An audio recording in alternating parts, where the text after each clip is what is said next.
Winners are predators. Lion, tiger, eagle, wolf, shark. What do they have all in common? They are predators. They are all on the top of the food chain. They cannot sit around and wait for their prey to come to them. They need to get up and find their prey, lock on that target and put in everything they have in them to get it if they want to survive. A lion can't say, I need to keep my strength for the next prey because I might lose all my energy if I don't get this gazelle. Even if it fails, it has to be after the lion has given everything to that hunting. They can't think of saving their energy reserves for tomorrow, because even if they fail trying, they will get some valuable lesson they can apply tomorrow, and tomorrow they will be hungrier but smarter. Maybe also a few kilos lighter, and that will be their advantage to gain more speed. Winners can't be sitting and contemplating what they can or cannot do.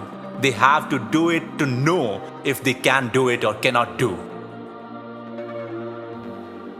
Now, most of us are told that learn from others. Learn from their mistakes and don't make a fool out of yourself. That's pure baloney. If a lion learns from a hyena or a vulture to scavenge and not hunt like a lion, do you think the lion will remain on the top of the food chain?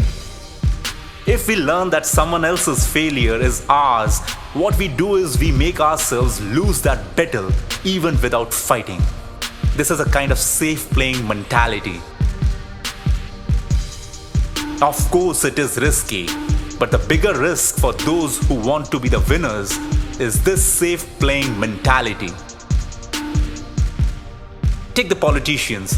However and whatever we feel about them, one thing we cannot deny: they are at the top of the human food chain. There are always elections where we know who is the favorite. And if we know that, do you think that favorites competitors don't know that? They know this far better than we do. But they don't stop themselves from contesting in these elections, because if they do, they will slide down even from that position, that of a contestant. Whatever field you are in, there are people who are on the top of that chain. You are an engineer or a doctor, an actor, a sportsman, an academician, an astronaut, a scientist, a salesman, a jeweler, a driver. Now, these are a very few of all the professions we humans are engaged in, but these all have their best in them. Every profession has its best in it.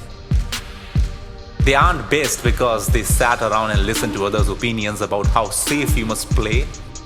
They are best because they made it a point that the voice they are going to listen is of their own. They chose their target and started giving their all to each and every single of them. They didn't settle. Mud settles. Audience settles down. Winners don't settle. Winners dance around. They run. If they can't run, they walk. If they can't walk, they crawl. If they can't even crawl, they will lie down, but they never sit and settle. Because when the winners do not feel they are worthy of a target, they themselves become their target. They work on themselves and keep working until they become worthy enough for their target. So the lion's story doesn't end on the day he fails to pray. The lion's story ends the day he feels the gazelle is too fast for him. There's no need to pray.